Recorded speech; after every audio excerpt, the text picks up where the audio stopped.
Notre gracieux Père Céleste, merci ce soir pour ce moment glorieux que tu nous as accordé. Puisse le sang de Jésus-Christ faire l'expiation entre toi et nous, parce que s'il n'y a pas le sang qui joue le rôle du pare-choc, nous ne pouvons pas venir dans ta présence. Nous voulons te parler et nous voulons que tu nous parles. Nous connaissons ta grandeur, nous connaissons ta puissance. Si tu prends une décision, personne, Seigneur, ne peut l'enlever. Si tu décides de faire quelque chose, personne ne peut en décider autrement. Et tu as décidé ce soir que nous soyons ici.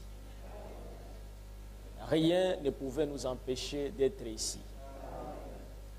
Et tu as dit que s'il y a 2 personnes sur la terre ou 3 qui sont réunies en ton nom, tu seras au milieu d'eux. Et nous croyons que tu es au milieu de nous ce soir. Amen. Répands ta bénédiction, ta miséricorde, guéris les gens malades, fortifie les gens qui sont faibles et remplis-nous du baptême du Saint-Esprit. Nous remettons la réunion sous ton autorité, entre tes mains, du début jusqu'à la fin, dans le puissant nom de Jésus-Christ. Amen. Nous lisons dans la Bible, dans Matthieu chapitre 3, versets 1 à 3. Matthieu chapitre 3, les versets 1 à 3. En ce temps-là, parut Jean-Baptiste, prêchant dans les déserts de Judée. Il disait, repentez-vous, car le royaume des cieux est proche. Jean est celui qui avait été annoncé par Ésaïe le prophète lorsqu'il dit, c'est ici la voix de celui qui crie dans les déserts, préparez les chemins du Seigneur, aplanissez ses sentiers. Que le Seigneur ajoute la bénédiction à l'étude de sa parole. Vous pouvez vous asseoir. Nous allons parler sur le royaume des cieux.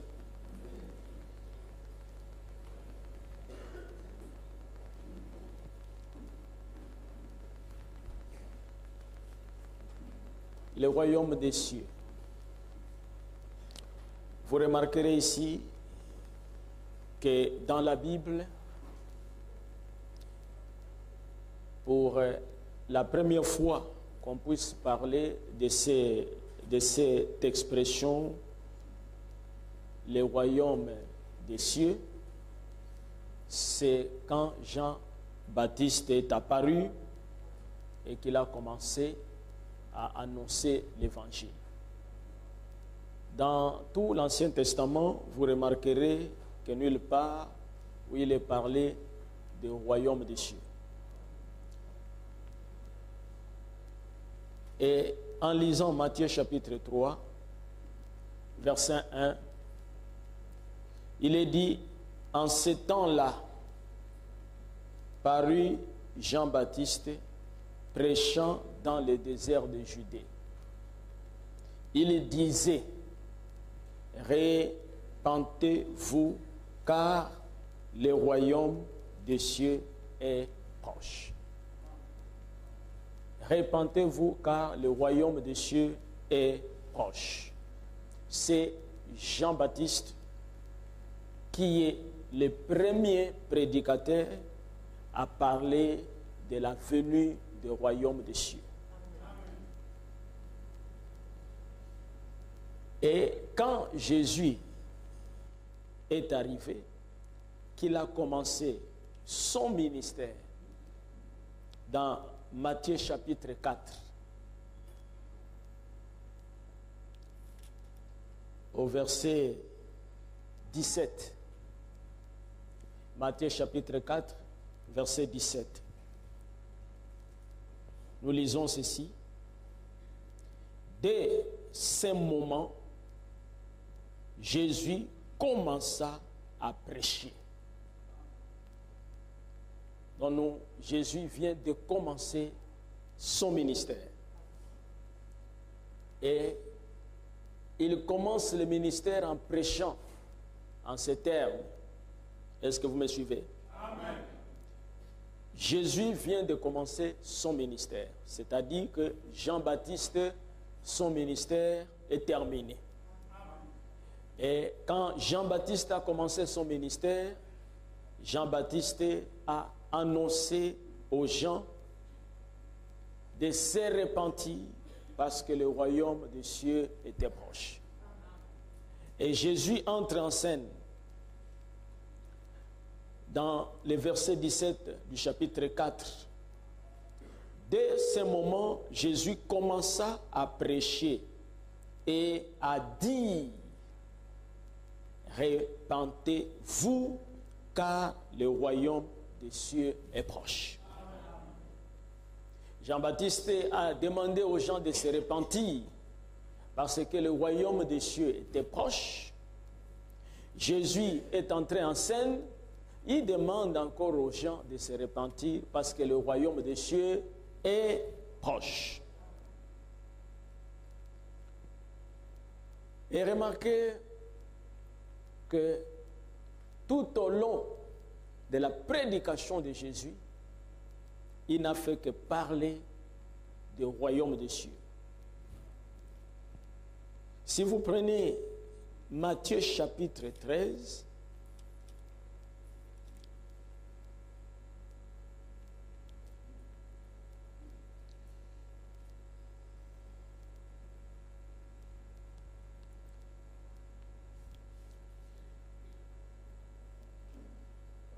Matthieu chapitre 13, il dit ceci,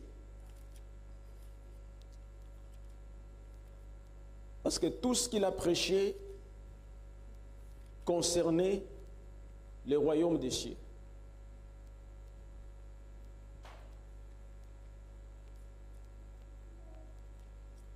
Ce que Jean-Baptiste a prêché concernait le royaume des cieux.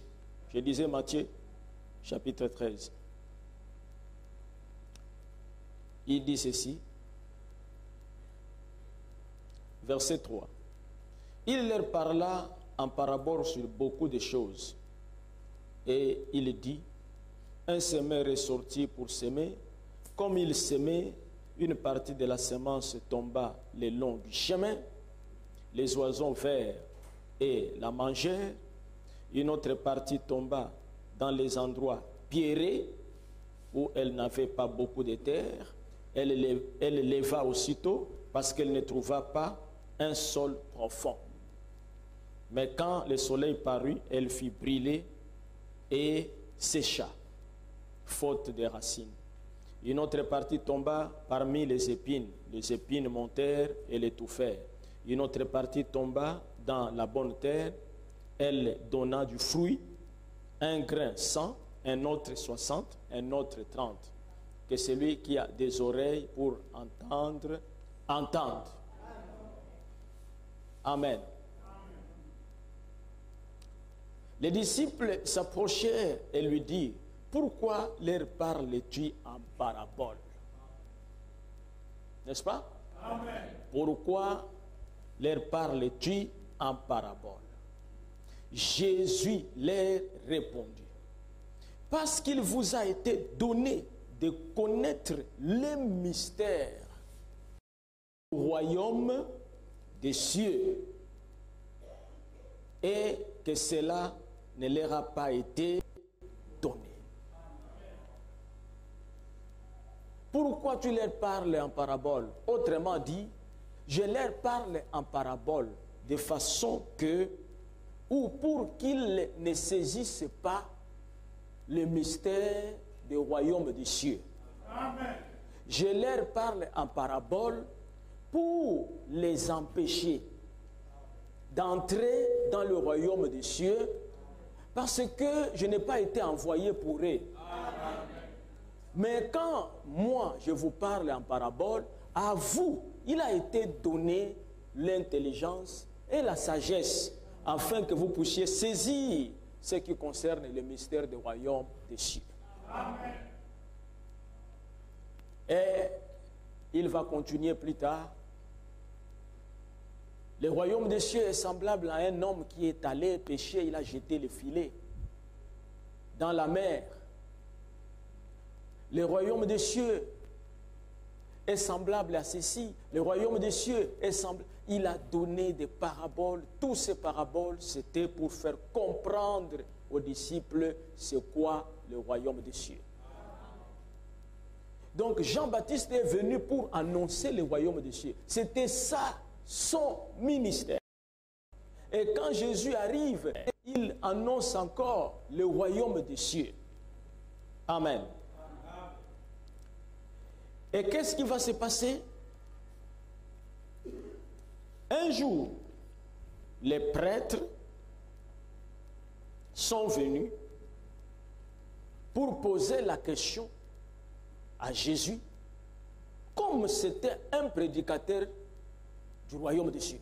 Amen. Amen. Amen. Et partout quand il passait, il prêchait le royaume des cieux. Les pharisiens ont dit, mais c'est le royaume des cieux dont ce monsieur parle, qu'il nous en parle clairement. Et si nous prenons Matthieu chapitre 17, nous allons lire quelque chose.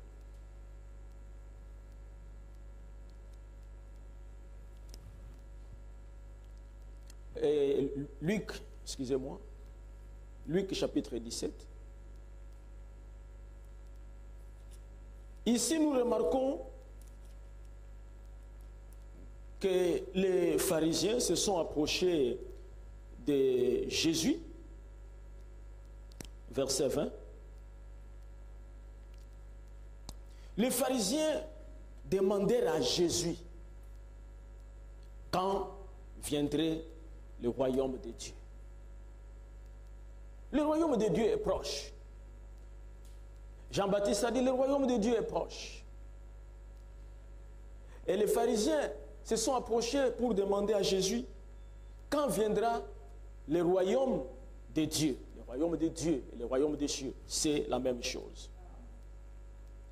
Même Jésus, lorsqu'il a appelé ses disciples, dans Luc chapitre 10, même Matthieu 10, il leur dit, allez prêcher la bonne nouvelle et dites aux gens, le royaume des cieux est proche. Amen. Donc les disciples, leur ministère, le message qu'ils avaient, c'est d'aller dire aux gens que le royaume de Dieu est proche. Amen. Le royaume des cieux est proche. Et les pharisiens sont allés pour poser la question. Comme Jésus disait que c'était proche, et les mêmes, ils étaient avec Jean-Baptiste. Jean-Baptiste a dit aussi que c'était proche. Et ils voulaient savoir quand le royaume des cieux devrait venir. Les pharisiens demandaient à Jésus, quand viendrait le royaume de Dieu? Il leur répondit, le royaume de Dieu ne vient pas de manière à frapper les regards. Lui, il était Dieu. Il était prophète. Il était le Fils de l'homme. Il avait la faculté du discernement. Amen. Il a regardé et il a compris que les pharisiens ont compris que la venue du royaume des cieux, c'est quelque chose qui se fera avec beaucoup d'éclat. À tel point que tout le monde pourra voir. Mais le problème, ils voulaient savoir quand cela devrait venir. Jésus leur dit, le royaume des cieux, le royaume de Dieu ne vient pas de manière à frapper les regards.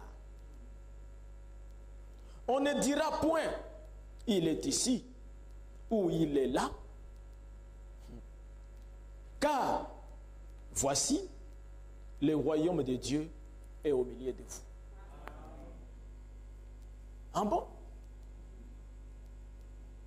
Donc, le royaume de Dieu, les termes et tout ça, le royaume de Dieu est proche, signifie que ce royaume est déjà là, au milieu de nous. Et pour que nous puissions le voir, il ne vient pas de façon à frapper les regards avec éclat. Alors, nous pouvons revenir à la prédication de Jean-Baptiste. Repentez-vous, car le royaume des cieux est proche.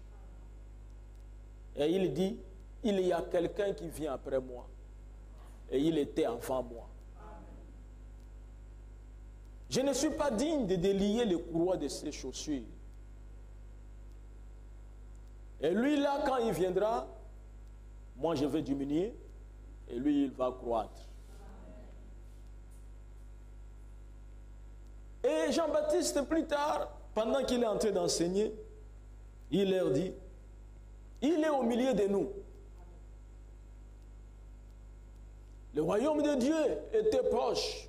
Le royaume de Dieu, Jean-Baptiste dit, il est au milieu de nous. Et les pharisiens veulent savoir quand est-ce qu'il viendra. Jésus leur dit que quand le royaume de Dieu viendra, on ne vous dira pas, le royaume de Dieu est à tel endroit, le royaume de Dieu est à tel endroit. Mais le royaume de Dieu est au milieu de vous.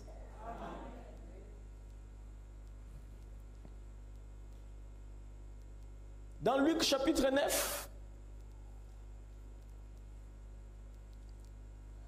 et prenons d'abord Luc chapitre 16, à partir du verset 9, la Bible nous dit ceci.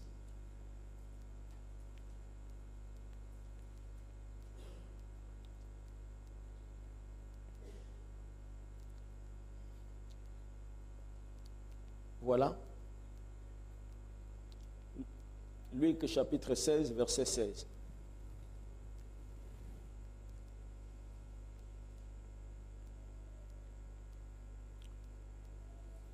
On peut commencer à 14. Les pharisiens qui étaient avares écoutaient aussi tout cela et ils se moquaient de lui. Jésus leur dit, vous cherchez à paraître juste devant les hommes, mais Dieu connaît vos cœurs, car ce qui est élevé parmi les hommes est une abomination devant Dieu. La loi et les prophètes ont subsisté jusqu'à Jean. Donc Jean-Baptiste. Écoutez. Et depuis lors, le royaume de Dieu est annoncé. Jésus dit que la loi et les prophètes ont subsisté jusqu'à Jean.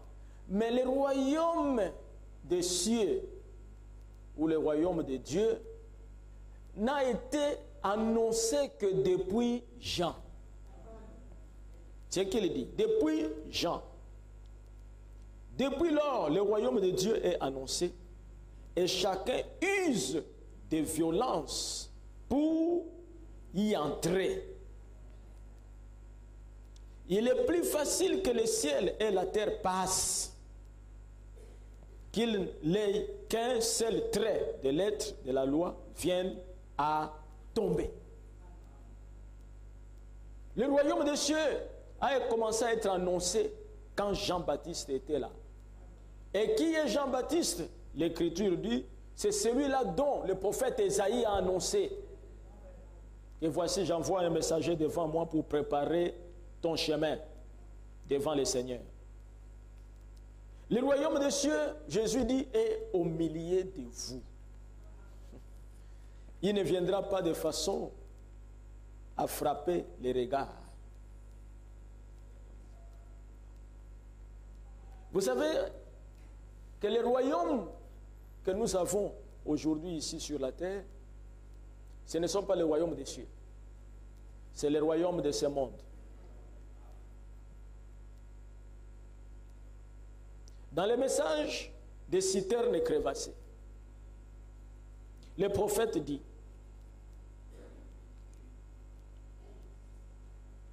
paragraphe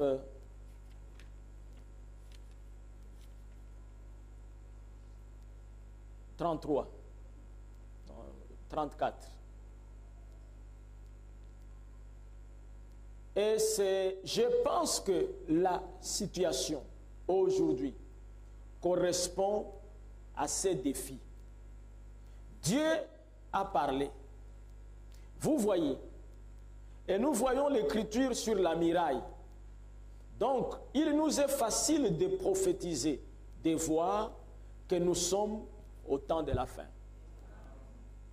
Et nous voyons Dieu à partir de toutes les parties, de toutes les dénominations, en partant du catholicisme, en passant par toutes les églises protestantes, les bouddhistes et tout, de l'Inde et de tout ce qu'il y a d'autre. Il appelle son peuple à se rassembler. Il les rassemble. Et je suis vraiment heureux de cela, de voir arriver ce jour. Bien, nous, c'est un grand jour. L'un des plus glorieux privilèges que... Si j'avais connu, écoutez bien, avant qu'il y ait un monde, quand nous étions des âmes, une partie de Dieu que nous sommes, car nous étions en lui avant la fondation du monde.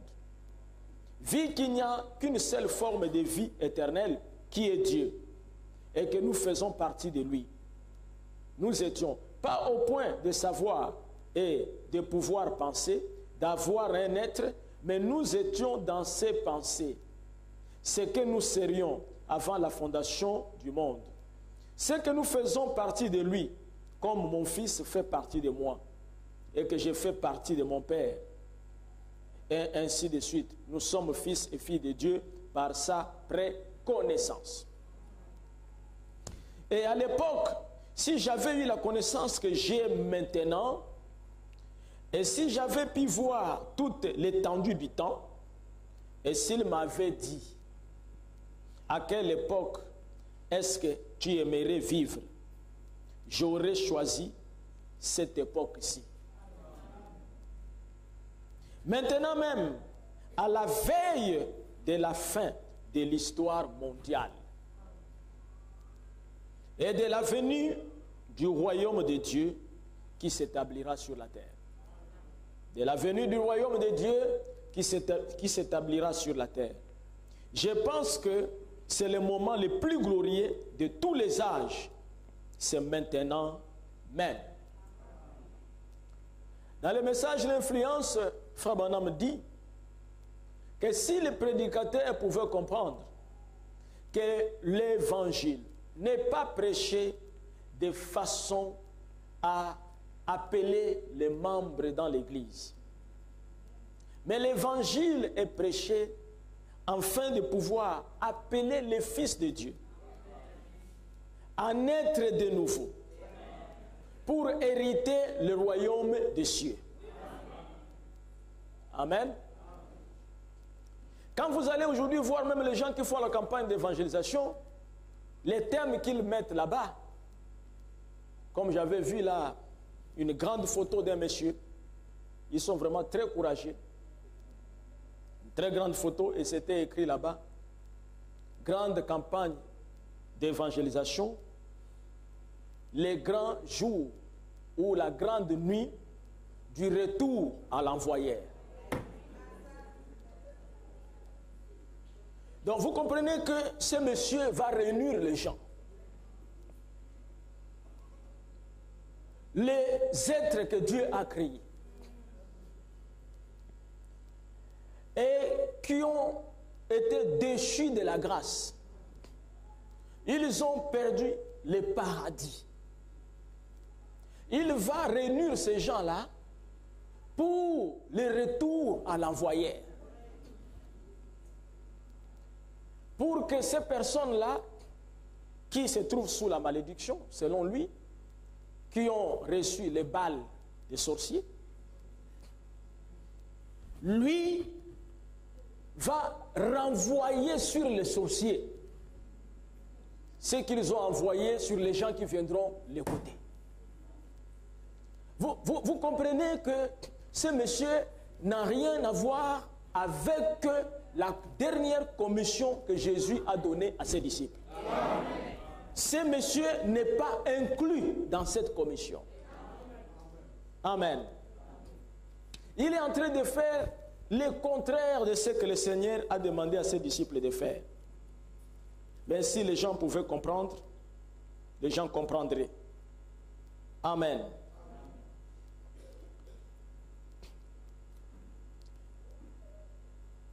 Voilà. Après le Seigneur désigna encore 70 autres disciples, il les envoya 2 à 2 devant lui dans toutes les villes et dans tous les lieux où lui-même devait aller. Il leur dit, la moisson est grande, mais il y a peu d'ouvriers. Priez donc le maître de la moisson d'envoyer des ouvriers dans sa moisson. Amen. Partez, voici je vous envoie comme des agneaux au milieu de loups. Amen. Amen. Il dit que il y a très peu d'ouvriers, je vous envoie. C'est lui qui envoie, il dit moi je vous ai envoyé, mais il n'y a pas beaucoup qui sont envoyés par moi.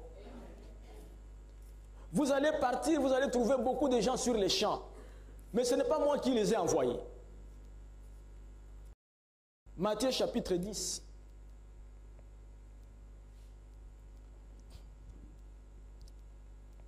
Voilà. Jésus dit ceci. Matthieu chapitre 10, verset 7. Il est en train de parler à ses disciples. Il leur donne la commission. Ce qu'ils doivent faire. Allez, prêchez et dites, le royaume des cieux est proche. Amen. Amen. Amen. Il ne dit pas aller là-bas pour envoyer les retours à l'envoyeur. Non. Allez, dites aux gens que le royaume des cieux est proche. Parce que ce qui est important pour les fils de Dieu et les filles de Dieu, c'est de pouvoir gagner le royaume des cieux. Le royaume des cieux.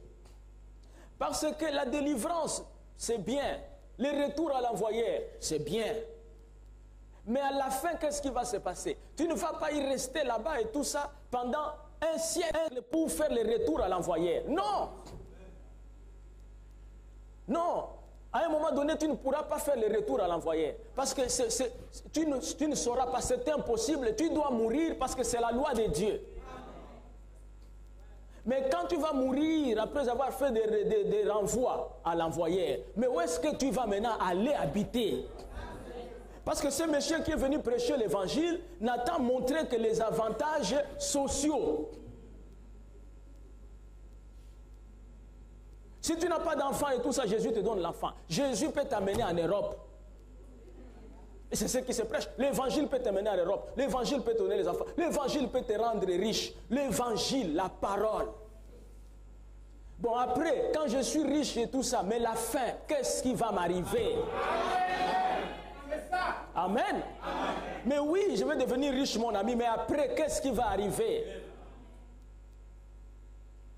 L'évangile ici ne consiste pas à devenir riche, mais à annoncer aux gens que le royaume des cieux est proche et vous devez vous repentir si vous voulez entrer dans ce royaume. Et il y a des gens qui pensent que la richesse, c'est le bonheur. La richesse, ce n'est pas le bonheur. La richesse, c'est des problèmes. La richesse attire les braquets. La richesse fait en sorte que tu as beaucoup d'ennemis. La richesse amène l'homme à devenir méchant et mauvais. La richesse peut rendre un homme meurtrier. Mais le royaume des cieux, c'est ça le but principal pour lequel l'évangile a été envoyé. Mais comment hériter le royaume des cieux? Comment savoir que non, je peux hériter le royaume des cieux? Jésus a dit, le royaume des cieux est au milieu de vous. Qu'est-ce qui était au milieu d'eux? C'était Dieu. Amen. Sous forme d'un homme. Et cet homme était la parole prononcée de Dieu, promise pour leur temps. C'était le royaume des cieux. Dans Luc, chapitre 9, verset 27, j'ai vu même un pasteur du message qui est en train de faire la campagne d'évangélisation. Il m'a envoyé une invitation où lui-même il est là-bas sur l'invitation avec l'orateur qu'il a invité et tout ça. Il n'y a rien, même pas quelque chose de Frère Branham et tout ça avec l'effigie de Jésus. Et le thème était là-bas et tout ça, la délivrance totale. Tout ça, c'est quoi? C'est embrouiller les gens. La délivrance totale, c'est par la parole. Quand il dit la délivrance totale, c'est pour aller envoyer les retours à l'envoyeur. J'insiste que c'est l'évangélisation diabolique. Ça n'a rien à voir avec le royaume des cieux. Les gens vont partir là-bas. Ah vraiment, ils sont arrivés au bon moment. Les sorciers prédicateurs sont arrivés au bon moment. Frère Branham a dit s'il y avait l'âge où lui pouvait venir sur la terre, c'est l'âge dans lequel nous vivons. Le bon moment pour Frère Branham et le bon moment pour vous et pour moi aussi. Et aussi c'est le bon moment pour eux. Pourquoi? Tout est à la fin, tout est à la ruine et la politique a échoué, les difficultés économiques et tout ça. Et le diable a préparé le terrain pour les sorciers guérisseurs. Pour venir montrer aux gens que si les choses ne marchent pas très bien dans votre vie, c'est parce que vous avez des blocages. Non, ce n'est pas l'affaire des blocages. Ce sont les conditions du temps de la fin. Amen. Amen. La Bible dit que dans les derniers jours, il y aura des temps difficiles. Amen. Il y aura des temps difficiles. Vous ne pouvez pas venir montrer aux gens, au lieu de leur dire que nous sommes dans les derniers jours. Ce sont les temps difficiles. Ne comptez pas sur le royaume des cieux. Répentez-vous parce qu'il y a un royaume qui arrive. Et toi, tu vas dire que non, nous allons changer ces choses. S'il y a des temps difficiles, c'est parce qu'il y a des sorciers. Non, monsieur. Non, monsieur. Et c'est l'évangile que les gens aiment. C'est l'évangile qui attire les foules de gens. C'est l'évangile qui attire tous les chômeurs qui existent. C'est l'évangile qui attire toutes les femmes qui ne sont pas mariées. C'est l'évangile qui attire tous les désespérés de la société. Amen. Amen. Écoutez, Luc chapitre 9. Nous sommes en train de parler de ce royaume des cieux. Et vous allez comprendre c'est quoi, comment hériter ce royaume des cieux aujourd'hui. Comment y faire part de ce royaume des cieux. Comment y entrer dans ce royaume des cieux. Luc chapitre 9, verset 27. Nous allons lire ça ici, parce qu'il y a un petit problème sur l'électroprojecteur. Luc 9, 27.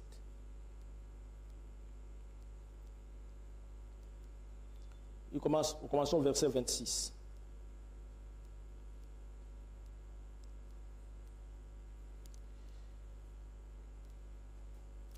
Verset 23 plutôt. Puis il dit à tous, si quelqu'un veut venir après moi, à lui-même, qu'il se charge chaque jour de sa croix. Si on se charge chaque jour de la croix et tout ça, ce n'est pas un lit fleuri. On dit bien c'est la croix. Et vous savez ce qui est sur la croix? Les épreuves, les difficultés de la vie, les souffrances de la vie, mais il demande que vous devez supporter ça. La croix. Et il dit, car celui qui voudra sauver sa vie, la perdra. Mais celui qui la perdra à cause de moi, la sauvera. Et que servira-t-il à un homme de gagner tout le monde? Donc ici, il est en train de parler contre la doctrine de la prospérité. Ici, c'est le Seigneur qui parle et chaque prédicateur doit respecter le Seigneur. Amen. Et que servira-t-il à un homme de gagner tout le monde s'il se détruisait ou s'il se perdait lui-même? Car quiconque aura honte de moi et de mes paroles, quiconque aura honte de moi et de mes paroles, il a dit ici que la femme ne doit pas porter le vêtement d'homme, n'est-ce pas? Elle ne doit pas mettre les maquillages et toutes ces choses. Bon, tu viens à l'église, tu n'as pas de maquillage. Maintenant, quand tu veux aller au travail, tu mets le maquillage. Parce que tu as honte du Seigneur. Parce que c'est le Seigneur qui a dit ça. Mais tu as honte du Seigneur devant les gens parce qu'on va te trouver comme une femme démodée. Et le Seigneur dit, car quiconque aura honte de moi et de mes paroles, le Fils de l'homme aura honte de lui. Quand il viendra dans sa gloire et dans celle du Père et des saints anges. Écoutez bien. Je vous l'ai dit en vérité, quelques-uns de ceux qui sont ici ne mourront point, qu'ils n'aient vu le royaume de Dieu. Parlons du royaume de Dieu. Quelques-uns parmi vous ne mourront point, qu'ils aient vu le royaume de Dieu. C'est Jésus qui parle de ce royaume et vous allez voir l'événement dont il est en train de parler, qu'il a appelé lui le royaume de Dieu, c'est l'événement de la montagne de transfiguration, qui est le royaume de Dieu, que Jésus a appelé le royaume de Dieu. Le royaume de Dieu, ce n'est pas pour gagner dans cette vie. Non, nous ne sommes pas venus ici pour gagner des choses dans cette vie. Nous ne gagnerons rien de bon ici. Amen. Amen. Dieu prendra soin de nous. Parce que sa parole dit que j'étais jeune, j'ai vieilli, je n'ai pas vu un juste abandonné, ni sa postérité mendiant son pain. Il prend soin de nous. Et ça, c'est vrai. Mais nous ne sommes pas ici sur la terre pour gagner des milliards, pour gagner la gloire de ce monde, comme les hommes de ce monde. C'est faux. Amen. Il n'y aura aucun frère du message sur la liste des milliardaires du monde. De Forbes, il n'y en aura pas. Ils viennent de même publier déjà la liste et tout ça. Même Donald Trump est tombé. Il est ici, c'est 503, quelque chose comme ça. Ils sont à peu près 2000, les milliardaires, avec en tête Bill Gates. Vous voyez? Avec des milliards. L'argent que Bill Gates a et tout ça, c'est l'argent, si on donne la moitié de son argent au Gabon et tout ça, le Gabon se développe. Il a l'argent qui dépasse le pays. Un homme. Mais vous savez, on m'a raconté une histoire. Bill Gates est allé dans un restaurant parce que la loi aux États-Unis, les servants dans les restaurants ne sont pas bien payés. C'est parmi les gens qui sont moins payés aux États-Unis. Ce qui fait que chaque fois quand vous entrez dans les restaurants et que vous mangez, la loi dit que vous devez laisser de l'argent pour que la serveuse vienne prendre, pour arrondir leur salaire. C'est connu de tout le monde. En fait, il n'y a pas un montant déterminé, mais vous-même, vous pouvez laisser. Vous pouvez laisser 500 francs. Il y a des gens qui peuvent laisser 2 000, il y en a qui laissent 10 000. Il y a même des gens et tout ça qui sont riches et tout ça, ils peuvent te donner comme ça 300 000 francs. Ça, c'est des grands patrons. Et Bill Gates est entré dans un restaurant. Toutes les serveuses ont dit, Bill Gates, il faut...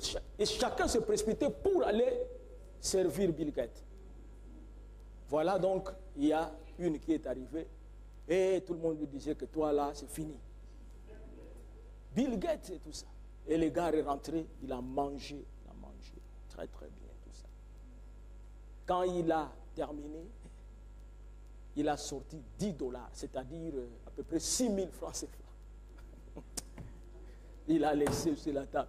Et les gens ont eu le courage de lui dire, mais Bill, comment un milliardaire comme toi, tu peux laisser 10 $ alors que quand ton fils vient ici, ton fils à toi, quand il rentre dans le restaurant ici et tout ça, il laisse des fois 500 $, 300 000 francs et tout ça. Comment toi, le père, tu peux laisser 10 $? Vous savez ce qu'elle a dit? Mon fils, son père est milliardaire. Mais moi, mon père, c'était un pauvre.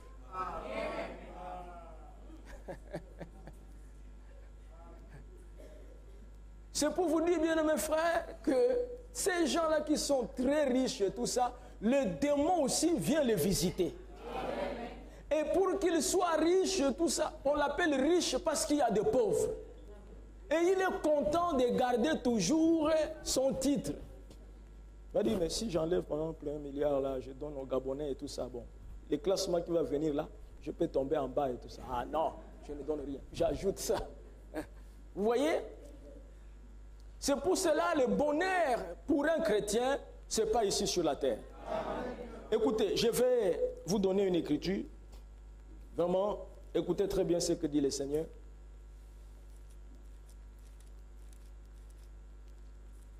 Les gens qui sont venus dimanche dans les mariages, ils se regardaient, les gens disaient, ici quand même, c'est la vérité ce qu'il dit, hein? C'est la vérité et tout ça. Il dit, mais c'est la vérité, il faut être rappelé. Tu ne peux pas venir dire que ce n'est pas la vérité, c'est la vérité.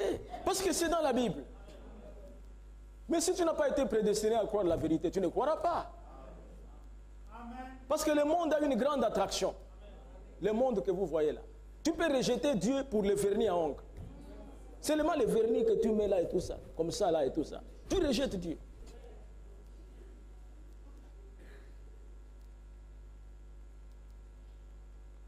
Matthieu chapitre 19. Verset 27. Pierre, prenant alors la parole, lui dit, voici, nous avons tout quitté et nous t'avons suivi. Quand sera-t-il pour nous? Pierre, il vient voir Jésus pour dire, écoute, nous venons d'abandonner beaucoup de privilèges. Vous savez qu'ils étaient des pêcheurs, ils vivaient de ça. Avec leurs filets et tout ça et tout. Jésus leur avait dit que les affaires là, de la pêche là, ce n'est plus bon. Vous laissez ça, vous allez commencer à aller pêcher les hommes. Amen. Amen. Amen. Vous allez travailler pour moi maintenant. Et Pierre était avec lui. Et quand il commençait à prêcher et tout ça, Pierre regardait et tout ça, vraiment, concernant les choses du monde ici, il n'y avait rien. C'est comme si c'était encore la galère. Lui-même, le maître, n'avait pas de maison.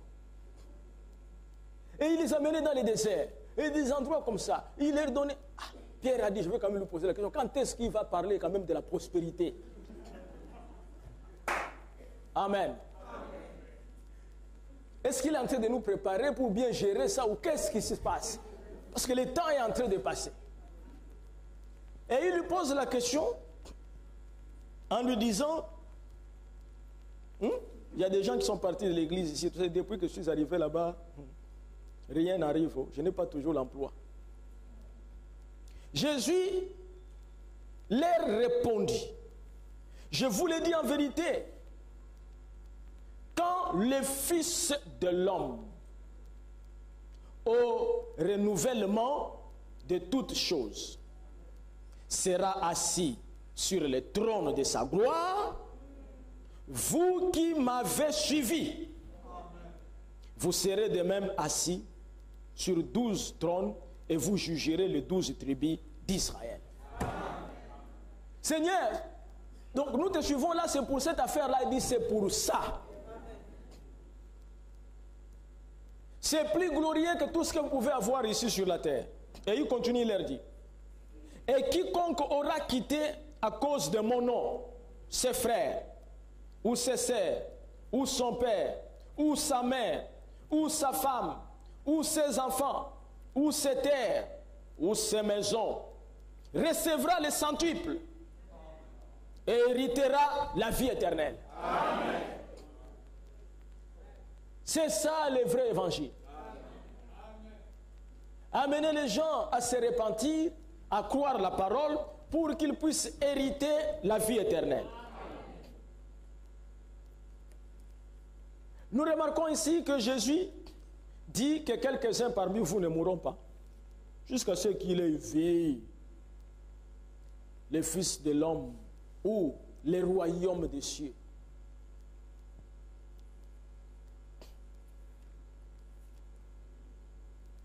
Frère Branham dit dans le message,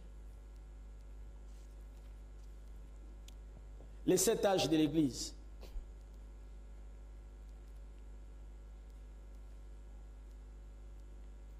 Voilà.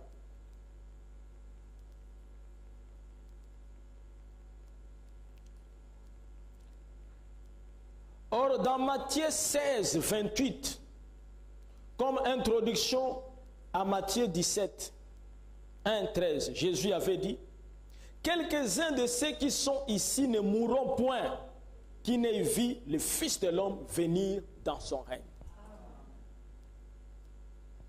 Et c'est exactement ce que les 3 apôtres ont vu. Écoutez, l'ordre de sa seconde venue. Le royaume des cieux. Son vêtement était étincelant de blancheur et son visage brillait comme le soleil à son zénith. Et là, comme il est apparu, il y avait Moïse et Élie de chaque côté de lui. C'est exactement ainsi qu'il revient. Il est vrai qu'Élie viendra premièrement pour ramener les cœurs des enfants, l'épouse, à la doctrine apostolique de la parole qu'avait le Père.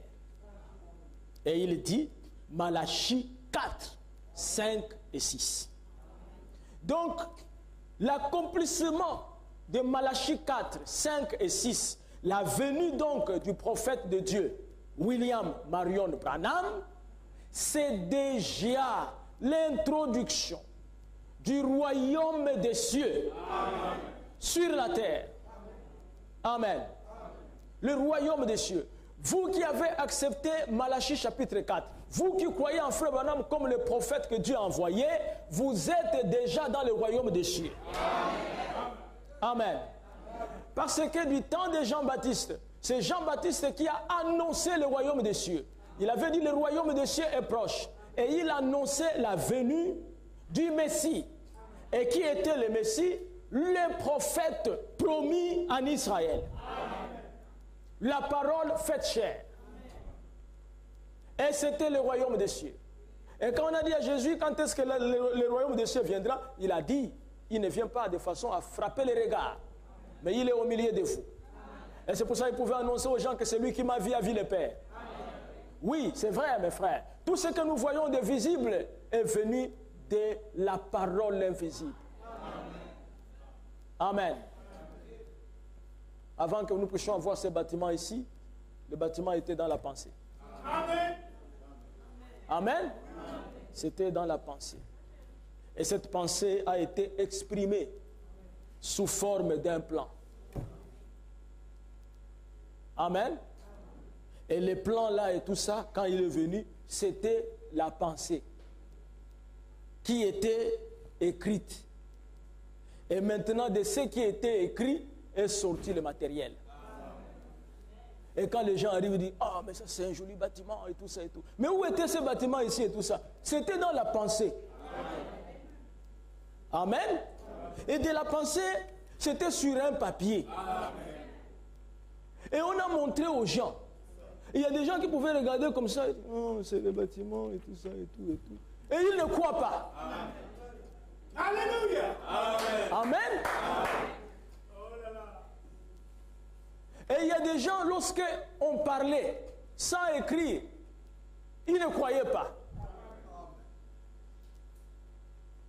Quand on a écrit, ils n'ont pas cru. Et quand ils voient maintenant et tout ça, ils disent, oh, ah, c'est la vérité, mais c'est trop tard. C'est la même chose avec Dieu. Nous étions dans sa pensée. Les cieux étaient dans sa pensée. La terre était dans sa pensée. Et le royaume dont nous sommes en train de parler ici, il vient d'abord sous forme de la parole, avant qu'il ne soit matériel. Et c'est pour cela que c'est venu aujourd'hui au travers de Malachie 4. Et vous avez vu comment la nuée est descendue. La nuée venait du ciel. Et cette nuée est appelée le règne de Christ. Dites Amen. Avant que ce règne devienne une réalité sur la terre, avec un roi. Parce qu'il a dit à ses disciples que vous qui m'avez suivi, lorsqu'on va renouveler toutes choses sur la terre, vous serez assis sur 12 trônes. Est-ce la vérité? Amen. Mais remarquez que pour nous les gentils, il dit la même chose. Amen. Nous sommes arrivés à la fin de l'âge. Et à la fin de l'âge, il dit, celui qui vaincra, je le ferai asseoir. Il dit la même chose de ce qu'il a dit aux disciples. Et c'est la vérité. Parce que nous sommes à la fin. Et nous allons maintenant dans un règne. Dans un royaume. Amen. On ne peut pas avoir un royaume s'il n'y a pas de roi. Est-ce la vérité? Et frère Branham dit qu'il a montré ça d'abord à Abraham. Avant qu'Abraham ne puisse voir la ville et la cité, il avait vu le roi de la ville. Melchisedec. Roi de Salem. Roi de paix. Et la manière dont il a traité le roi de la ville. Amen. Et c'était ça la condition pour qu'il puisse entrer dans la ville. Amen. Si tu méprises le roi de la ville, tu n'entreras pas. Est-ce la vérité? Amen. Et il est descendu aujourd'hui. Sous forme de la parole. Vous voulez dire Amen? Savez-vous ce que Frère Branham a dit? Que nous devons prêcher. Il a dit l'évangélisation au temps de la fin, ce n'est pas la délivrance. Ce n'est pas le retour à l'envoyé. L'évangélisation au temps de la fin, c'est prêcher Malachie chapitre 4. Parce que c'est ça le royaume des cieux. Oh, c'est merveilleux, mes frères. Remarquez, William Branham, il a prêché ces choses par la foi. Amen. Un jour, pendant qu'il est là, le Seigneur vient le voir. Il dit, Branham, tu as une grande foi. Tu as prêché toutes ces choses-là. C'est une réalité. Tu crois ça parce que la parole a dit ça. Mais maintenant, je vais te montrer la réalité de la parole. Veux-tu voir au-delà du rideau du temps? Et Dieu a pris Frère Branham et l'a amené dans cette ville, dans cette cité réelle, cette cité où se trouve la sœur Meda, cette cité où se trouve Orman Neville. Amen. Amen. Cette cité où se trouvent nos bien-aimés qui nous ont quittés ici. Amen. Les basseurs Massaka, les basseurs Véro, les frères Amouzou. Ils sont réels et ils nous voient. Amen. Et ils peuvent regarder de l'autre côté et dire non, pasteur, continue à prêcher ce message. Amen. Ce message est la vérité. Amen. Amen. Tous ceux qui croient que nous sommes en train de nous amuser ici, bientôt ils regretteront. Amen. Et il est arrivé, et c'était une réalité. Il a vu les femmes, il a vu les hommes. Tous avaient même âge. Aucune maladie ne pouvait entrer là-bas. J'étais avec une sœur aujourd'hui, elle m'a raconté un peu sa vie, mais c'est malheureux. La vie de sa famille. Comment ses frères et tout ça, ses sœurs décèdent en espace de quelques années par la sorcellerie. Heureusement pour elle, tout ça, elle a cru le message. Parce que si vous croyez le message, amen, aucun sorcier n'a le pouvoir sur vous. Parce que vous êtes cachés en Jésus-Christ, le Dieu qui a créé les cieux et la terre. Amen. Et vous croyez un message qui a défié tous les sorciers du monde entier. Même ici au Charbonnage, si on demande le témoignage des sorciers, ils vont leur dire qu'il n'y a qu'une seule église au Charbonnage. Ça se trouve là-bas au coin. Parce que quand on fait un voyage, on voit ce qui se passe là. Mes frères, ne jouez pas avec la parole de Dieu. Vous êtes de Dieu. Amen. Frère Branham dit que les sorciers, les diables, les ont amenés déjà dans une certaine profondeur. Le diable a amené les sorciers dans une certaine profondeur. Mais Dieu nous a donné la foi pour avancer avant que nous puissions y entrer dans la profondeur de Dieu. Mais eux, ils sont déjà rentrés dans la profondeur de Satan. C'est pour cela, il peut sortir en vampire. Le voyage astral. Il part de Franceville et tout ça. Et tout ça. Il part aux États-Unis. C'est réel. Mais remarquez qu'ils ne peuvent pas toucher à un fils de Dieu. Ou une fille de Dieu. Parce que Frère Branham dit dans le message Apocalypse, livre des symboles, il dit lorsque un homme croit la parole et qu'il est né de nouveau, il devient un être double. Amen. Amen. Le corps ici peut dormir. Mais l'autre corps céleste, votre théophanie ne dort pas. Il veille. Il regarde. Et vous, vous ne pouvez pas voir. Mais celui qui doit voir, c'est celui qui vient dans le surnaturel.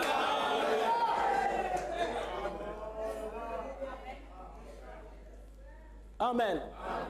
Mais Dieu peut vous révéler cela, s'il le fait, au moyen d'un songe, au moyen d'un rêve. Une médium avait fait un plan contre Frère Branham. Et Dieu est venu parler à Frère Branham. Qu'attention, il y a un piège. Elle est venue avec ses histoires. Elle commence à chercher Frère Branham. Elle entre dans une épicerie où Frère Branham était. Elle commence à dire, je cherche un homme, William Branham. Frère Branham a regardé et dit, ah, elle est là. Et tout ça. Frère Branham lui dit, oui. Pourquoi vous le cherchez? Oui, je cherche un homme, William Branham, c'est un guérisseur divin, et tout ça et tout. Frère Branham a dit, c'est moi. Il dit, j'ai perdu mes vaches et tout ça et tout, pour pouvoir tâter maintenant l'esprit de Frère Branham. Frère Branham dit que quelle vache? Tu n'as pas perdu les vaches, madame. Tu cherches un médium. Ah bon? Et vous n'êtes pas un médium? Il dit non, les médiums sont du diable. Amen. Moi, je suis un chrétien. Amen.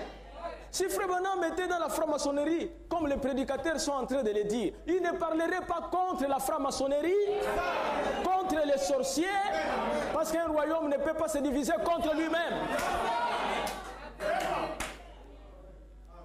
Il a dit, je suis un chrétien, parce que les médiums sont du diable. Et la femme a commencé à dire, j'ai mal au cœur. Frère Branham dit, écoute, répands-toi, abandonne la sorcellerie, et ton cœur guérira. Elle est sortie, elle n'a pas voulu se repentir. Elle a marché quelque temps après, elle est tombée, elle était morte. Et quand il était là-bas, en Inde, avec des sorciers indiens, William Branham. Parce que quand nous venons ici, je me tiens à la chair ici, je suis au nom de Jésus-Christ. Je suis là au nom de Jésus-Christ. Il n'y a aucun sorcier. Peu importe sa force. Amen. Parce que je suis venu ici prêcher le royaume des cieux. Et Jésus a dit, je vous envoie. Et Frère Branham dit que lorsqu'il dit que je vous envoie, il vous accompagne.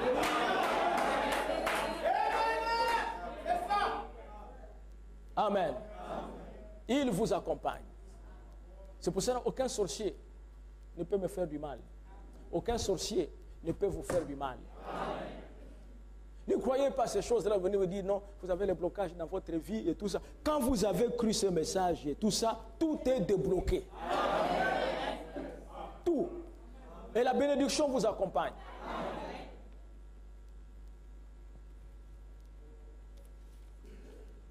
Le prophète dit, c'est exactement ainsi qu'il revient. Il est vrai qu'Élie viendra premièrement. Il ramènera les cœurs des pères à leurs enfants et les cœurs des enfants à leurs pères, des pères que je ne vienne frapper les pays d'interdit. L'affaire du royaume est d'une grande importance. Le royaume des cieux. Parce qu'aujourd'hui, vous devez faire attention. La plupart des prédicateurs que vous voyez sur les champs missionnaires, c'est des trafiquants. Amen. Beaucoup de gens que vous voyez avec la Bible, c'est des commerçants. C'est des gens qui ont compris que le boulot le plus facile pour gagner rapidement l'argent, c'est l'évangile de la délivrance. Vous venez pour chasser les démons de la pauvreté et vous demandez à celui qui possède les démons de la pauvreté l'argent. Il y a quelque chose qui ne va pas. Mais c'est chasse-moi d'abord la pauvreté. Dès que j'aurai maintenant l'argent, à ce moment-là, tu vas me demander. Moi, j'ai les démons de la pauvreté. Comment je vais trouver l'argent là? Je vais trouver où pour te donner? Dans Romains chapitre 16, ce message ici, c'est un message saint. La vraie doctrine de la parole. L'apôtre Paul dit ceci. Romains chapitre 16, je commence au verset 17. Écoutez bien. Je vous exhorte, frères, à prendre garde à ceux qui causent des divisions et des scandales au préjudice de l'enseignement que vous avez reçu. Éloignez-vous d'eux. N'est-ce pas? Écoutez. Car de tels hommes ne servent point Christ notre Seigneur, mais leur propre ventre. C'est dans la Bible, mes frères. Donc quand vous partez dans une église, vous devez regarder, est-ce que ce monsieur ici, c'est un serviteur de Christ ou un serviteur de son propre ventre? Son propre ventre. Voilà.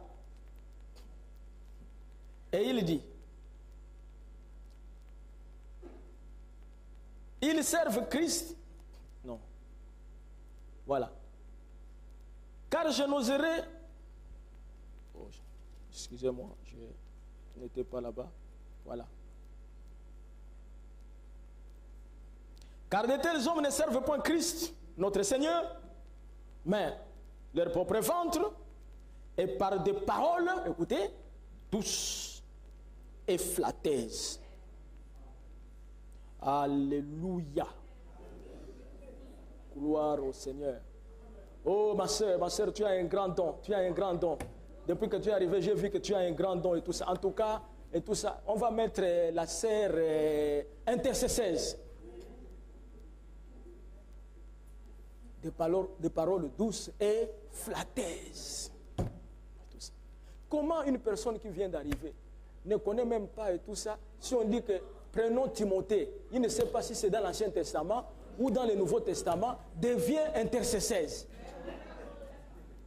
Tout ça, c'est à cause de l'argent. À l'Alliance chrétienne, dès que vous acceptez la parole, vous passez devant tout le monde pour dire qu'est-ce que vous faites. Vous venez. Ah, je m'appelle tel, j'ai accepté le Seigneur et tout ça. Je travaille à la présidence et tout ça. Le pasteur bouge la tête que ça y est. Alléluia. Dès qu'il a entendu ça, il sait bien que lui, là, pour le garder ici, il faut lui donner un don. Bon, tous les nouveaux et tout ça, vous allez rencontrer l'homme de Dieu, le pasteur. Vous partez et tout ça. Lui-même, il a déjà remarqué ceux qui sont là-bas et tout ça. Tu te lèves, tout ça. Je m'appelle tel et tout ça. Pour l'instant, je suis chômeur, je ne fais rien. Tu ne verras même pas ton nom sur la liste. Et c'est la vérité. Tu ne verras pas ça. On va appeler les gens là où ils ont vu que non, ils ont quelque chose. Et quand ils vont rentrer là-bas, ils commencent à parler, tout ça. Il dit, ah, ma soeur, vraiment le Seigneur est en train de me montrer que tu as un grand don. Hein?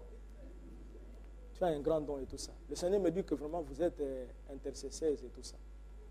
On va vous mettre sur la liste. Les anciens nous disent, il faut écrire la sœur telle et tout ça. Donc c'est-à-dire que nous avons des réunions la nuit et tout ça pour prier, jeûner, parce que ton don là et tout ça, il faut l'entraîner.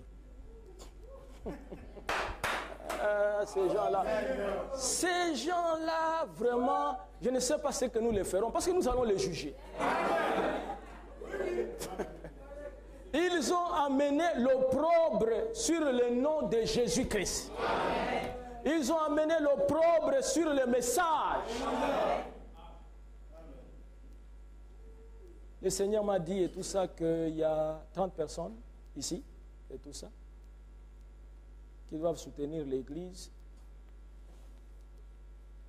Levez la main s'il y a 30 personnes ici et tout. Les gens commencent à lever les mains et tout ça. Bon, vous restez après le culte. Après, il dit, bon, vous voyez, le Seigneur m'a dit, chacun de vous, donc chaque mois, 20 000 pour tout ça. Tu es sûr, mon cher, que Jésus de Nazareth, le Seigneur de William Branham, qui déchirait le chèque, il t'a parlé qu'il y a 20 personnes.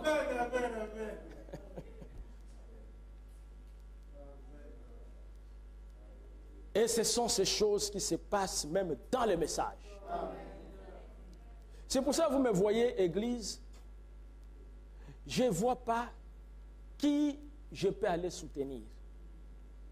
Quelqu'un fait ici la convention, quelqu'un fait ici la campagne. Tu regardes la personne qui fait la campagne et la convention, il vient de chasser la femme, il vient d'épouser une autre femme.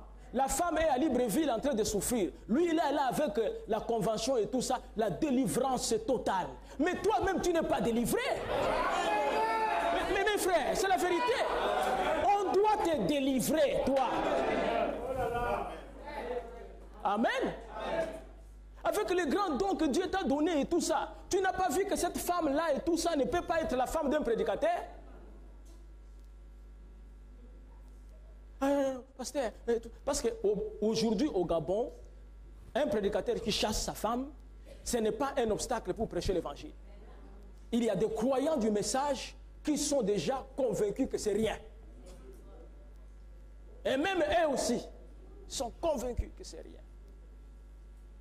C'est encore ici à Bethlehem Tabernacle qu'on peut voir un frère, on lui dit non, ça c'est pas un mariage, séparez-vous d'abord, jusqu'à ce que vous puissiez mettre cela en ordre. Ça ne se passe plus ailleurs. Vous savez, l'évangile est difficile, mais nous devons le prêcher tel que le Seigneur a dit. Je ne peux pas venir ici mettre un peu, en fait, amortir l'évangile. Parce que vous savez que si vraiment on prend l'évangile comme tel et tout ça, ça va être la mort pour les gens. Non, c'est Dieu qui a dit ça. Dieu, il est miséricordieux. Dieu, c'est le Dieu de la grâce. Moi, je dis ce qu'il a dit. Et quand la personne se sent condamnée et vient devant Dieu pour se repentir, Dieu pardonne. Mais moi, je dis ce qu'il a dit. Vous voyez, mes frères? Même les sœurs du message ne sont même plus habillées correctement. À cause des prédicateurs. Comme un prédicateur du message peut prendre l'épargne, il le met devant là-bas, il dit le Seigneur m'a parlé et tout ça, commencez tout ça par 400 000. Si vous mettez 400 000, je fais la prière pour vous, je vous dis, dans 3 mois et tout ça, vous avez au moins 3 millions ou 5 millions. Ça, c'est si dans l'Ancien Testament, on prenait ces messieurs, on va les pendre. Du temps de Moïse. Parce qu'il insulte le Dieu vivant.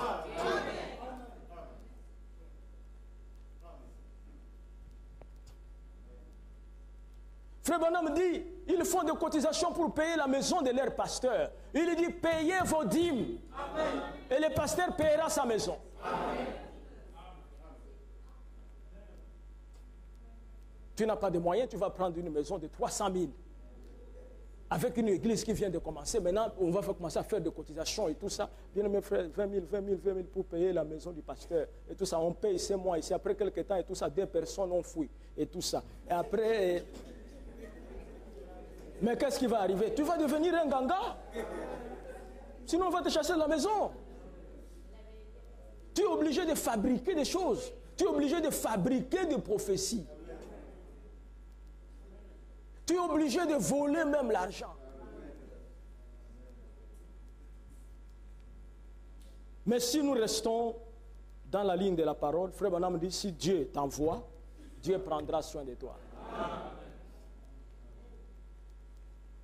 Dieu sait que vous avez besoin de l'argent. Que vous puissiez prier pour ça ou pas, Dieu sait. Il dit que votre Père Il nourrit les oiseaux qui ne lui ont rien demandé. Il dit, est-ce que les oiseaux valent plus que vous? Il dit même les lys. Même Salomon n'a pas été vêtu comme les lys des vallées. Mais aujourd'hui, les gens passent leur temps à intimider les enfants de Dieu. À tel point que vous n'avez même plus la foi. Un chrétien, vous n'avez plus la foi. Vous regardez, vous voyez une souris. Vous commencez à trembler. Parce que vous avez vu la souris, c'est un sorcier et tout ça. Mais qu'est-ce qui se passe? Dans la création, il n'y a pas de souris. Hein, mes frères? Dans la création, il n'y a pas de chats. C'est la vérité. Amen. Vous rêvez, vous pouvez rêver, tout ça, vous voyez votre maman. Elle vient et tout ça, peut-être qu'elle vous menace. Et vous ressortez comme ça. Oh, je crois que maman c'est un sorcier. Qui t'a dit ça? Qui t'a dit ça? Frère, on a dit que le diable, il peut se transformer. Il peut prendre n'importe quel visage. Il peut prendre même le visage de Jésus. Le diable. Alléluia. Amen. Et si un jour tu vois ce Jésus qui arrive dans la nuit, il commence à t'étrangler et tout ça. Qu'est-ce que tu vas dire? Ah, le message est faux, je vais quitter tout ça. Parce que tu n'as pas la foi.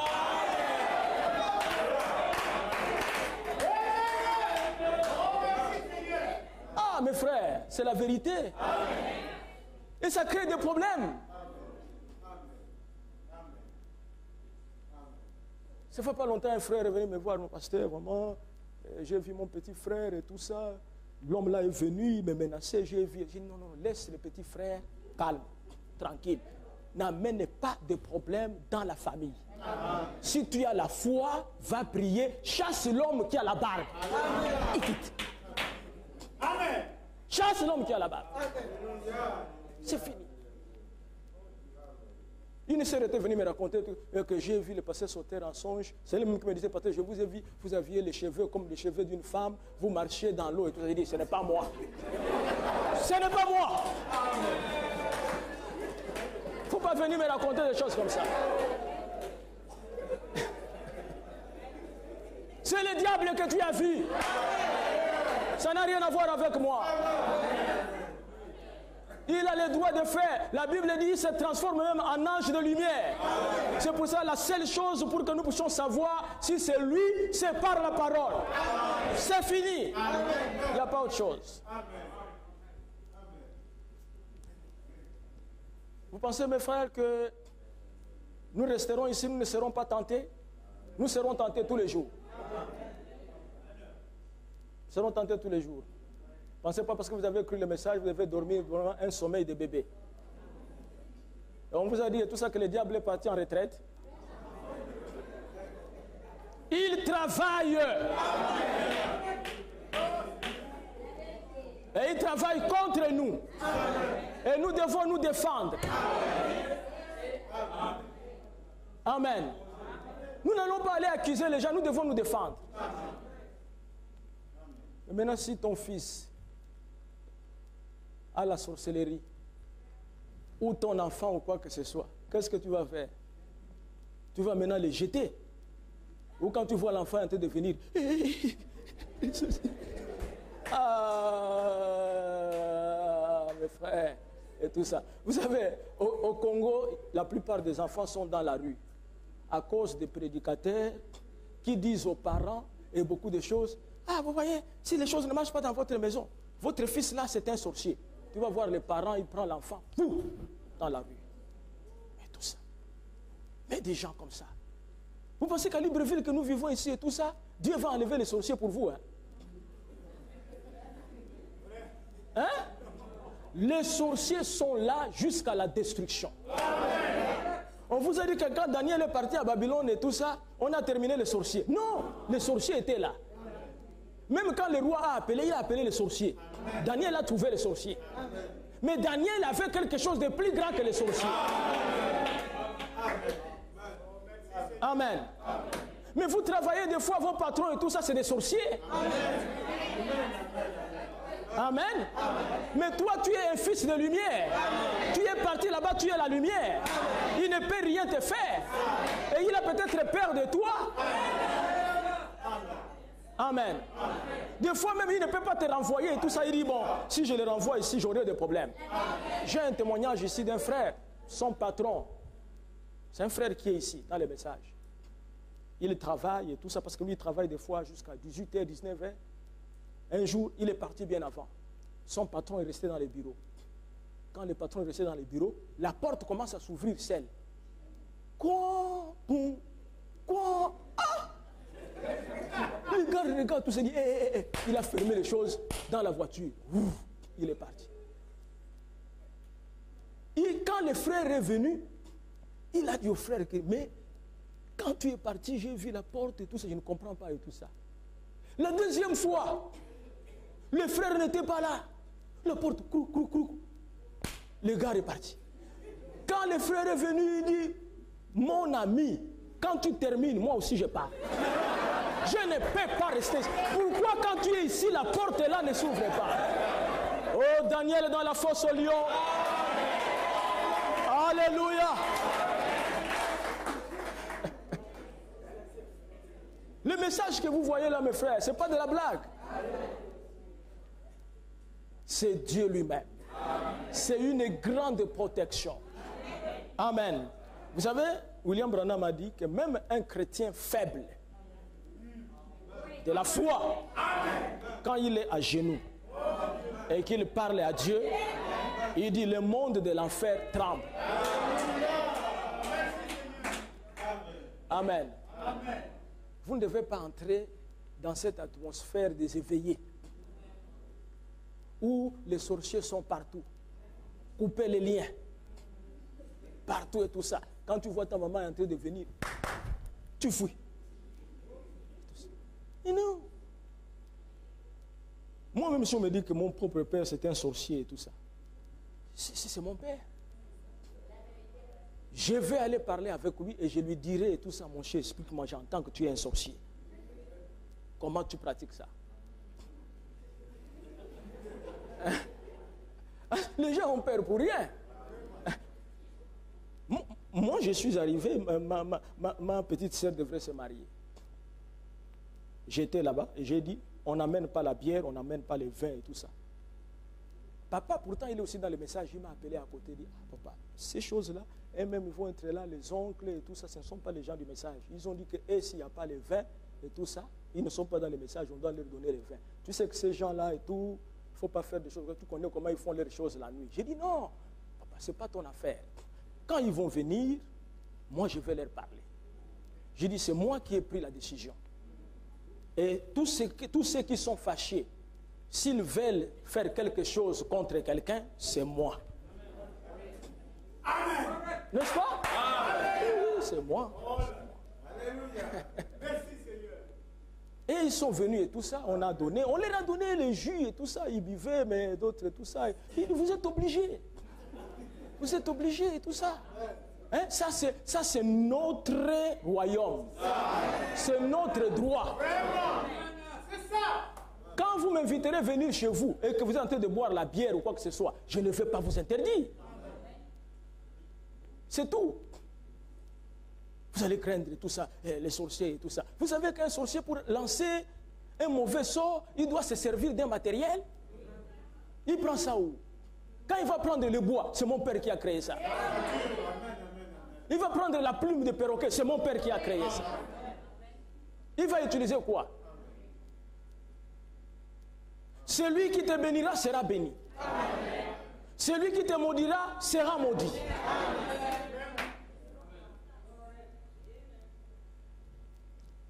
L'évangile du royaume, c'était la venue de ces messages, la venue de la nuée que nous avons là. C'est ça le royaume de Dieu. Je vais terminer dans Matthieu 16, 9.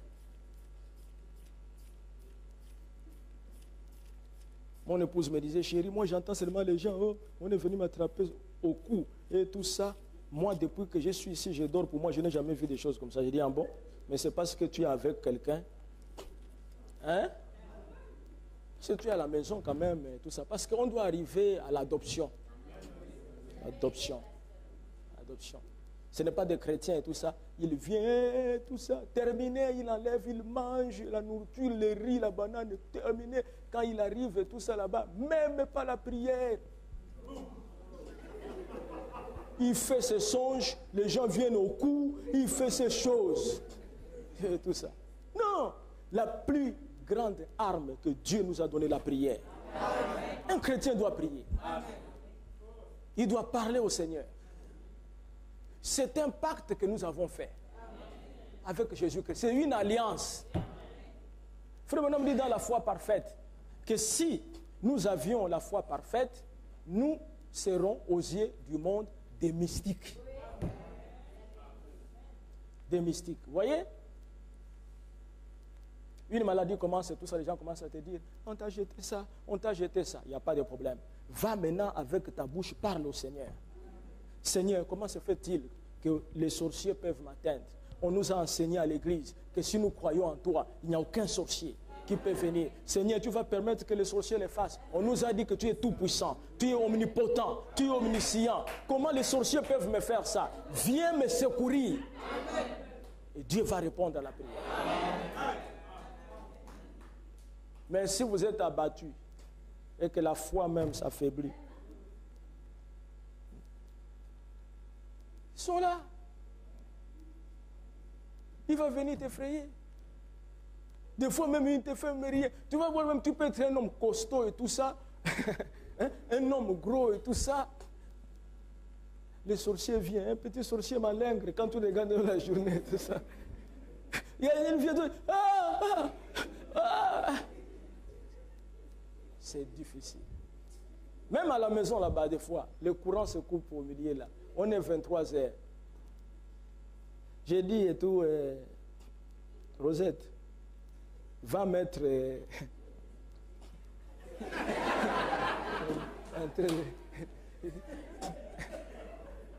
Mais vous fouillez quoi? Qu'est-ce qu'il y a là-bas et tout ça? Hein? Un homme, vous étiez avec lui. Il n'était même pas fort. Émancié et tout ça. On vous dit seulement qu'il est mort. Et pourtant, quand il était là, tu peux même le coller, le frapper. Maintenant, quand il est mort, vous voyez, mes frères. Et Frère Branham m'a dit quelque chose, je crois que c'est la vérité. Frère Branham dit qu'un chien a peur de l'homme. Il dit, mais pour que les chiens puissent poursuivre l'homme et le mordre, les chiens, quand ils commencent à aboyer, il dit, ils regardent l'attitude de l'homme. Quand il voit...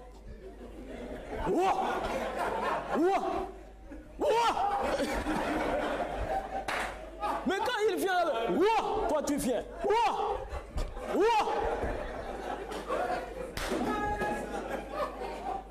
Il dit, c'est de cette manière que le diable fait.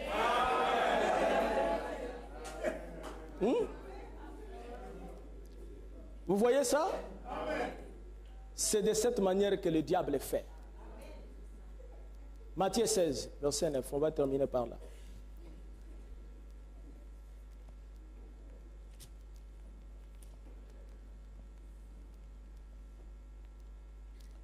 Êtes-vous encore sans intelligence et ne vous rappelez-vous plus les 5 pains?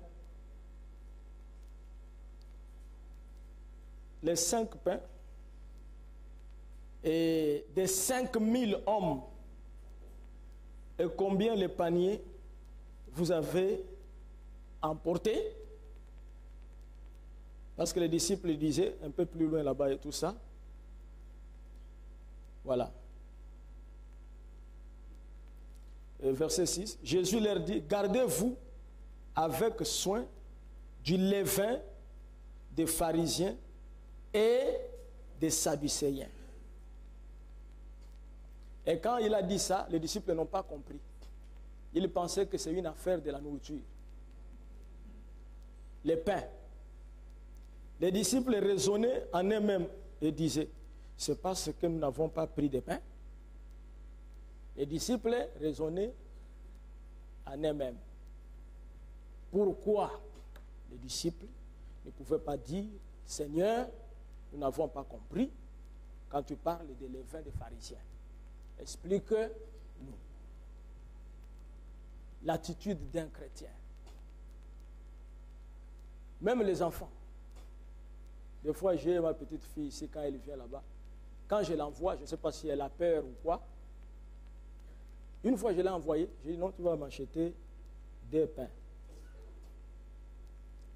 Et puis, tu vas acheter aussi, je ne sais pas si c'était les œufs, quelque chose comme ça et tout. Elle est repartie là, elle est revenue sans les œufs et tout ça, avec 10 pains.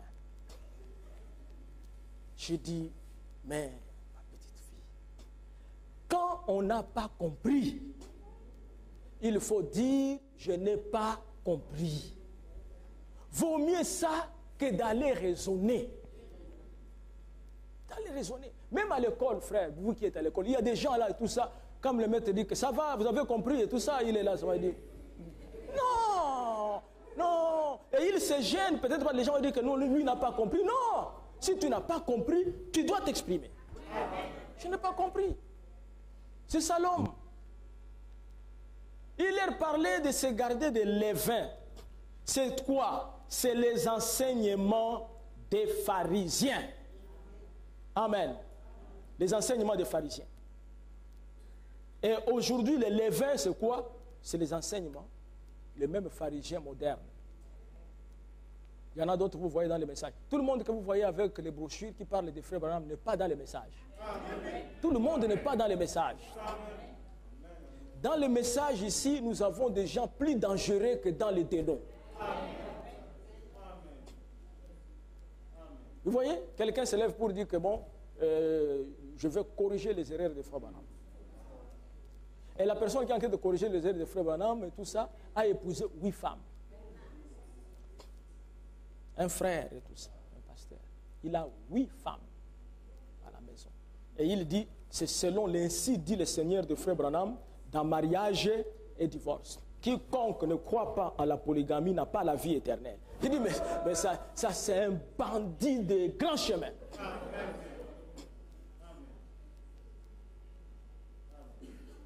Donc Jésus est venu, lui-même n'a même pas eu une femme. Donc si moi, j'ai seulement une seule femme, je n'ai pas la vie éternelle. Et ceux qui n'en avaient pas, comme Jésus, comme Paul. Parce que Paul n'avait pas de femme. Et il n'est pas tombé. Il a gardé la parole jusqu'à la fin. Mais pourquoi aujourd'hui, si nous avons le même Saint-Esprit, nous ne pouvons pas faire la même chose? Les royaumes des cieux, vous ne pouvez l'hériter que si Dieu vous donne le Saint-Esprit. Il a dit à Nicodème, personne ne peut voir le royaume des cieux s'il n'est pas né de nouveau. Saint-Esprit. Et si vous avez le Saint-Esprit, comment allez-vous savoir que vous avez le Saint-Esprit? Vous allez voir que la vieille nature que vous aviez a changé. Si vous aviez l'habitude de mentir très facilement et tout ça, vous n'allez pas commencer à mentir de cette manière. Vous hésitez même, il y a quelque chose qui vous dit que non, il ne faut pas dire ça. Si tu avais l'habitude de convoiter les femmes ou les hommes, vous n'allez plus les faire. Si vous aviez l'habitude d'aller regarder les mauvaises choses et tout ça sur l'Internet, sur le Facebook et tout ça, parce que Facebook, c'est un grand instrument de Satan. Facebook que vous voyez. C'est un instrument diabolique. Quelqu'un peut venir sur Facebook et tout ça, il va créer un Facebook et tout ça, il se fait passer pour quelqu'un d'autre. Il peut se faire passer même pour le pasteur sur terre. Mais c'est la vérité. Il se fait passer pour le pasteur sur terre, et puis il commence à draguer même les sœurs, ou des choses comme ça. Les gens vont commencer à voir, quelqu'un va prendre tout, je ne comprends pas et tout ça. Le pasteur m'envoie des messages d'amour et tout ça et tout. Des choses comme ça. Les gens sont capables de le faire. Hein? sont capables de le faire. Comme un frère me dit que non, j'ai des messages et tout ça. Il y a une sœur qui m'envoie les messages et tout ça. Je suis venu pour voir si on peut commencer à se fréquenter, tout ça et tout. Je lui dis, quelle est cette sœur-là? Il dit, non, c'est votre fille, pasteur, et tout ça. Ma fille à moi? Il dit, oui. Ah, c'est terrible et tout ça. Laquelle? Il m'a donné les noms et tout ça. J'ai dit, oh, mais j'ai déjà même la dot. On a déjà donné la dot aux États-Unis et tout ça. Tu viens en retard et tout ça. Le Facebook, là, c'est pas pour elle.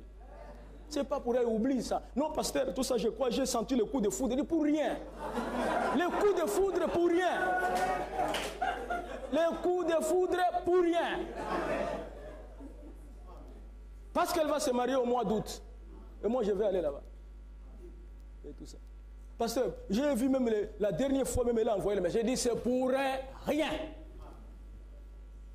J'appelle ma fille. Voilà, il y a tel frère et tout ça, et il a le coup de foudre ici. Et qu'est-ce qui se passe? Il dit, oh papa, non. Moi, oh, mais c'est comment? Le frère est fou ou quoi? J'ai dit, non, c'est pas un fou.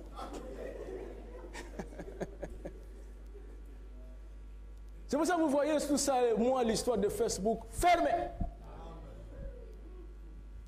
Tu es là et tout ça, on t'envoie une image et tout ça, bizarre, une femme nuit. Parce que les gens sont devenus fous. Ils arrivent à un endroit, ils enlèvent les habits et tout ça. Oh, qu'est-ce qui se passe? L'homme vient comme même les poules, ça va encore. Et les cochons. Oh, frère Branham avait raison. Ce message est la vérité. Amen. C'est n'importe quoi et tout ça. Je vois ça des fois, ma femme me montre sur son Facebook et tout ça. On envoie les images et tout ça. C'est 4 grosses femmes sont en train de manger le foufou. L'autre prend le foufou, tape, pas. Mais vous nous envoyez ça, pourquoi? L'âge des fous. L'âge des fous. Et c'est pour ça qu'il faut que nous puissions prêcher un évangile sans gants pour amener les enfants de Dieu à la nouvelle naissance. Que le Seigneur vous bénisse.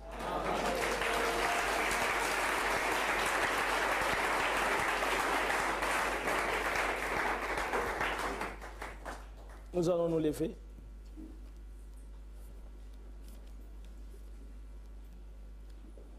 Le temps est plein de transitions. Rien sur terre n'est gémillant. Espérant de choses certaines. Tiens, lui, la main. Oh, toi, mon frère.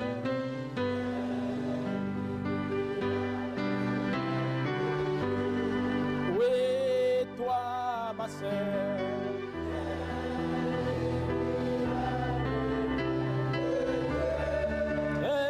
espère en lui, espérant des choses certaines. Tiens-lui, main de Dieu, confie-toi.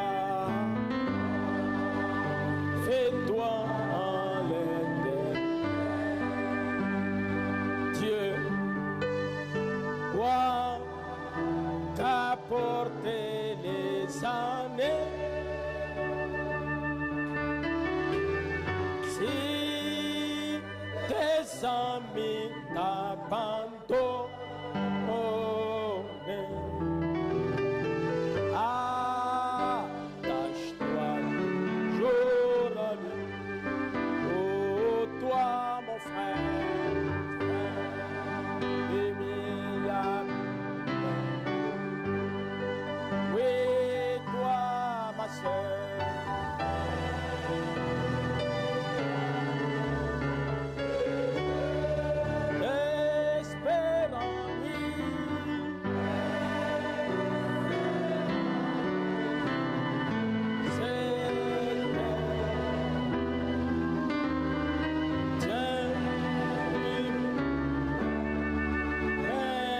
Dieu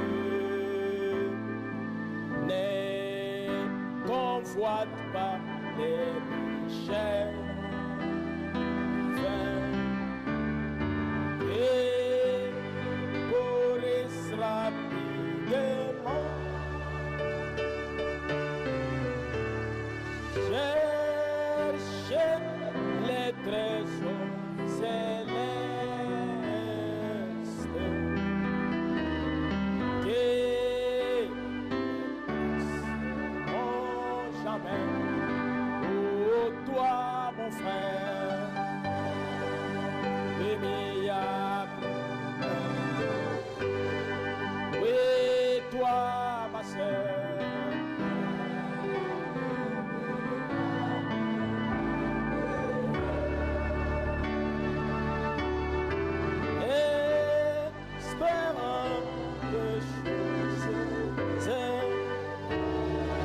avec nos mains levées vers Dieu.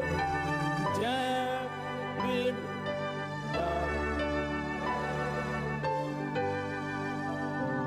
Quand s'achèvera ton voyage, quand ton voyage sera fini sur la terre, c'est qui était fidèle, fidèle à Dieu, ton âme ravie dans la gloire.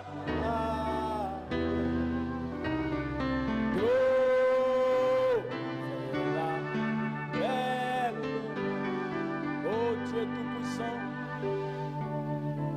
combien ce soir nous aimerions, Seigneur, être fidèles à toi, être fidèles à ta parole. Nous ne voulons pas ce soir regarder aux richesses de ce monde, la convoitise des richesses de ce monde, car cela passera un jour. Le temps est plein de transitions. Nous vivons dans l'âge de l'impudicité. Tu as dit à Frère Branham, ne bois pas, ne fume pas, ne suis pas ton corps avec les femmes. Tout ce que tu as demandé à Frère Branham de ne pas faire, et c'est ce que le monde demande aux gens de faire. Oh Dieu, garde-nous dans les trois principes sacrés. Que nous ne puissions pas boire, que nous ne puissions pas fumer, que nous ne suions pas nos corps avec les femmes avec les hommes. Parce que tu as un travail avec nous. Tu dois habiter en nous. Nous sommes ton trône. Ce soir, nous avons parlé de ton royaume. Et nous voulons, Seigneur, y entrer. Nous avons vu ce royaume de nos yeux. Parce que la science a photographié cela. C'est une réalité, Seigneur, indiscutable. Une réalité scientifique. Et quand les gens ont vu ce royaume venir, sous forme de préfiguration, ce n'était qu'une vision. L'apôtre Pierre a dit, il est bon que nous demeurions ici. Et nous disons, il est bon que nous demeurions dans ces messages.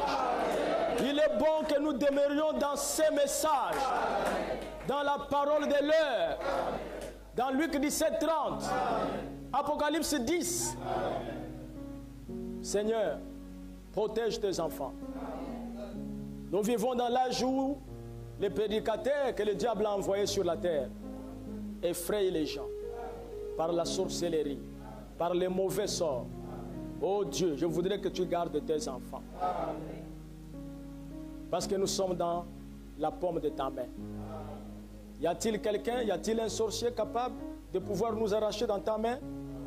Cela n'est pas possible. Tu as dit quand tu étais sur la terre, tout pouvoir m'a été donné dans le ciel et sur la terre. Et Frère Branham dit que si tout pouvoir a été donné à Jésus-Christ, mais s'il y a un autre Dieu que Jésus-Christ, je ne l'adorerai pas parce qu'il n'a aucun pouvoir. Et ce pouvoir, Seigneur, tu nous l'as donné au moyen de l'évangile et de la foi. C'est pour cela, ce soir, je voudrais parler contre Satan.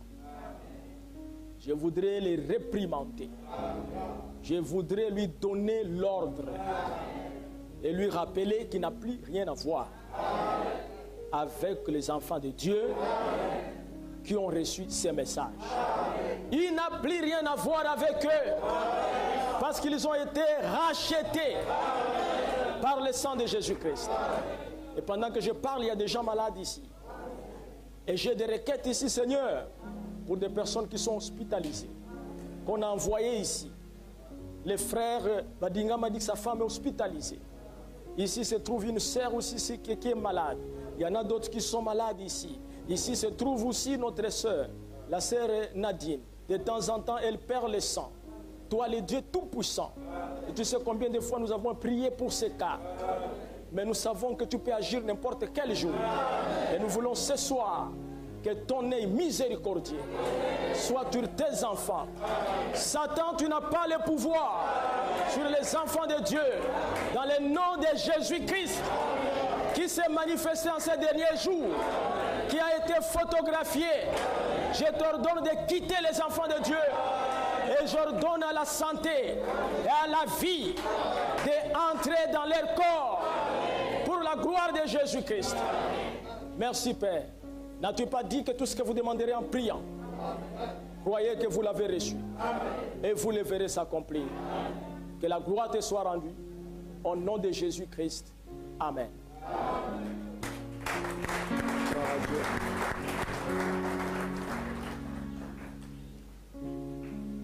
Nous allons récolter les offrandes.